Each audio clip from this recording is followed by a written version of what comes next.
तथागत गौतम बुद्ध के पास एक बूढ़ा व्यक्ति आया। वह व्यक्ति बहुत बूढ़ा था, साथ ही बहुत घबराया हुआ भी था। बुद्ध के पास पहुंचकर उसने बुद्ध से कहा, हे बुद्ध, मेरे मन में एक जिज्ञासा है, एक प्रश्न है जो मुझे बहुत परेशान कर रहा है। जब तक मैं शरीर से स्वस्थ था और शक्तिशाली था, तब तक मुझे अपने इस प्रश्न पर कोई संदेह नहीं था, परंतु जैसे जैसे मैं बूढ़ा और कमजोर हो रहा हूँ, मुझे अपने इस प्रश्न पर संदेह हो रहा है। मैंने सुना है कि आपने सत्य को प्राप्त कर लिया है, आप परम ज्ञानी हैं। क्या आप मेरे मन में उठ रहे इस संदेह को मिटा सकते हैं? बुद्ध ने कहा, आप अपना प्रश्न पूछ सकते हैं, मैं अवश्य ही आपको सही मार्ग दिखाऊंगा। बूढ़े व्यक्ति ने कहा, हे बुद्ध, बचपन से लेकर आज तक मैंने यही सुना है कि मरते समय भगवान का नाम लेने से सारे पाप मिट जाते हैं और मनुष्य को दिव्य लोक की प्राप्ति होती है। इसी भरोसे के कारण मैंने अपनी युवावस्था में बहुत गलत काम किए, परंतु साथ ही दान धर्म भी किया।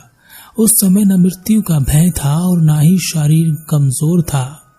अपनी हर बात पर मुझे पूरा भरोसा था, परंतु अब जब मैं बूढ़ा हो चुका हूँ, कमजोर हो चुका हूँ, मन में एक डर बैठ गया है। जो कोई भी रास्ते से निकलता है, मैं उससे भगवान का नाम लेकर ही बात करता हूँ। पहले ऐसा नहीं करता था, हर चीज को भगवान के नाम से शुरू करता हूँ, परंतु साथ ही मुझे अपने किए गए बुरे कर्म भी याद आने लगते हैं। फिर सोचता हूँ कि इससे क्या फर्क पड़ता है, मैं भगवान का नाम ले तो रहा हूँ। मरते समय भगवान का नाम लेने से सारे पाप मिट जाते हैं, परंतु अंतर में एक डर बैठा हुआ है कि क्या वाकई ऐसा होता है। अगर कहीं ऐसा नहीं हुआ तो, मुझे नरक में जाना पड़ा तो तब क्या होगा? अब आप ही मुझे बताएं कि क्या मृत्यु के समय भगवान का नाम लेने से मुक्ति मिलती है? अगर आप कह देंगे तो मुझे बड़ा सहारा मिलेगा, मुझे हिम्मत मिलेगी, मेरा भरोसा जो टूट रहा है वह मजबूत हो जाएगा। बुद्ध ने एक सूखी लकड़ी उठाकर उस बूढ़े व्यक्ति के हाथ में देते हुए कहा, अब अपनी भगवान का नाम लो और कहो कि यह लकड़ी जल उठे। बूढ़े व्यक्ति ने कहा, यह आप क्या कह रहे हैं बुद्ध? भला ऐसे लकड़ी कैसे जल सकती है? इसे जलाने के लिए अग्नि की आवश्यकता पड़ेगी। बुद्ध ने कहा, कोई बात नहीं, तो तुम ही बताओ, कोई भी एक ऐसा कार्य करके दिखाओ जो तुम्हारे भगवान का नाम लेने से सिद्ध हो जाए। चाहे तो पानी पर चलकर देख लो, चाहे तो हवा में उड़कर देख लो, चाहे तो बिना बीज बोए धरती से फसल निकाल कर देख लो। ऐसा क्या है जो तुम भगवान का नाम लेकर कर सकते हो? वह बूढ़ा व्यक्ति सोच में पड़ गया। फिर बोला, हे बुद्ध, इनमें से तो कोई भी कार्य भगवान का नाम लेकर मैं नहीं कर सकता, परंतु मैंने तो यही सुना था कि मृत्यु के समय अगर भगवान का नाम लो तो मुक्ति मिलती है। मैं तो यही पूछ रहा था, आप केवल यही बताएं कि मिलती है मुक्ति या नहीं। बुद्ध ने कहा, यहाँ इस विहार में सभी भिक्षुगण ध्यान करते हैं। ध्यान में हमारा ध्यान सांसों की तरफ होता है। सभी विचारों से मुक्त होते हुए हम सांस पर ध्यान देते हैं। सांस हमें विचारों के केंद्र में बनाए रखता है। सारे विचार हमारे चारों ओर घूमते रहते हैं। इस प्रकार सांस को पकड़कर हम विचारों में बहने से बच जाते हैं और अंत में केवल सांस रह जाती है, जहां अन्य कुछ और होता ही नहीं है। तब हमारे भीतर समझ का उदय होता है और हमारी बौद्धिक शक्ति बढ़ती है, जिससे मनुष्य के जीवन में धम्म का उदय होता है, जिस कारण वह सही और गलत को स्पष्ट रूप से पहचान कर विचारों या मन के बहकावे में ना आकर सही निर्णय और सही कार्य करता है।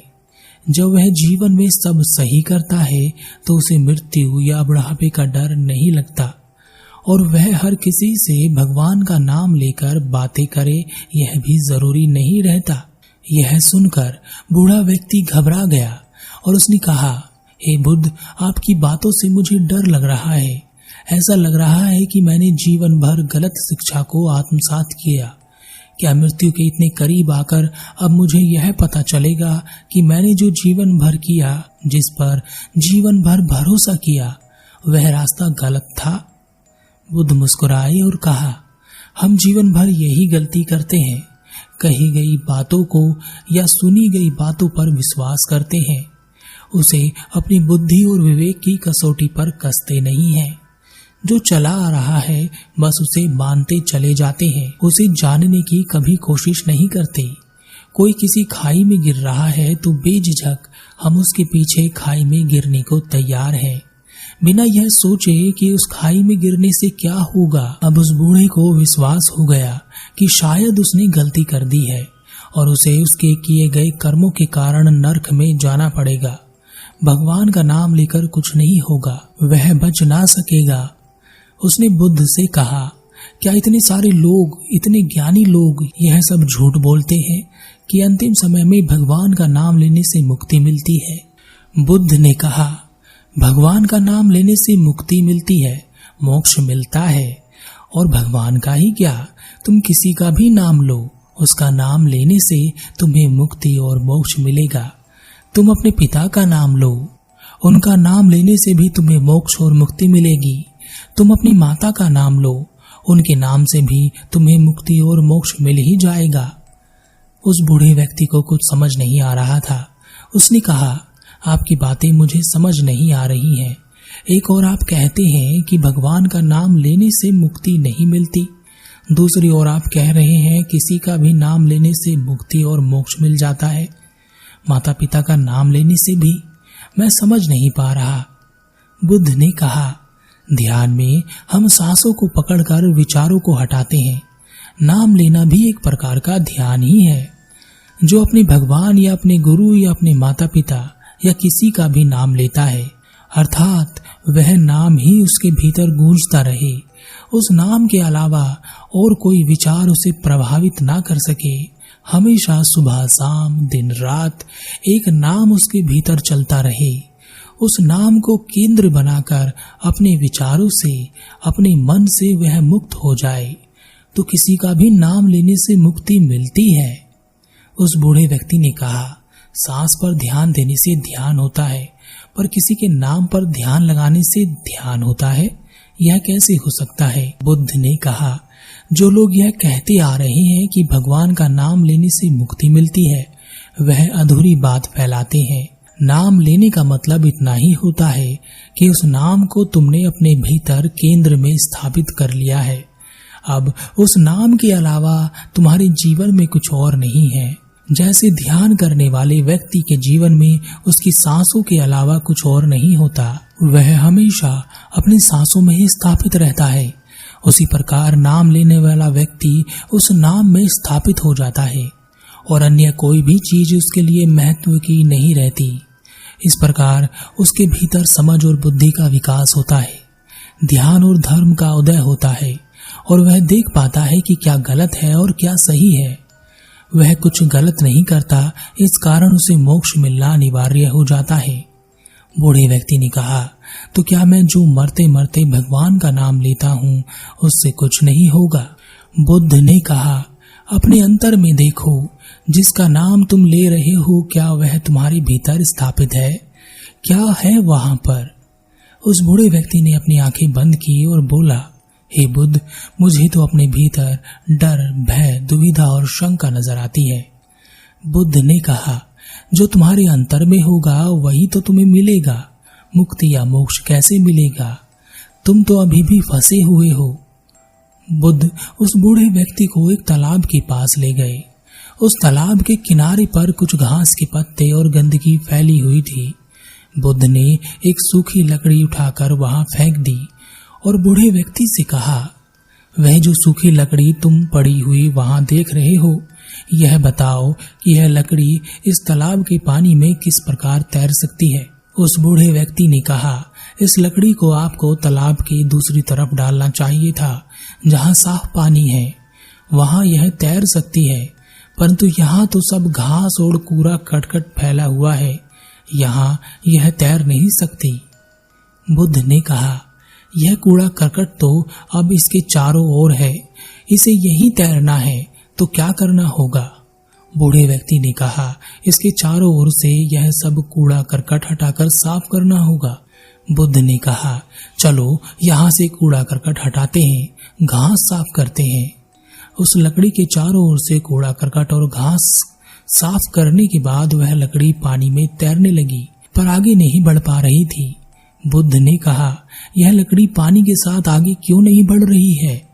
बूढ़े व्यक्ति ने कहा, अभी भी घास का एक तिनका इसके रास्ते में अटका हुआ है। बुद्ध ने कहा, ठीक इसी प्रकार हमारे चारों ओर बुराइयों का कूड़ा करकट फैला रहता है।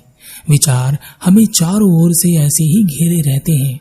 हम उस जाल में फंसे हुए रहते हैं, परंतु जब हम अपने चारों ओर से वह कूड़ा करकट हटा देते हैं, चाहे तो सांस पर ध्यान रखकर, चाहे तो किसी के नाम को मध्य में रखकर, तभी हम मुक्त हो सकते हैं।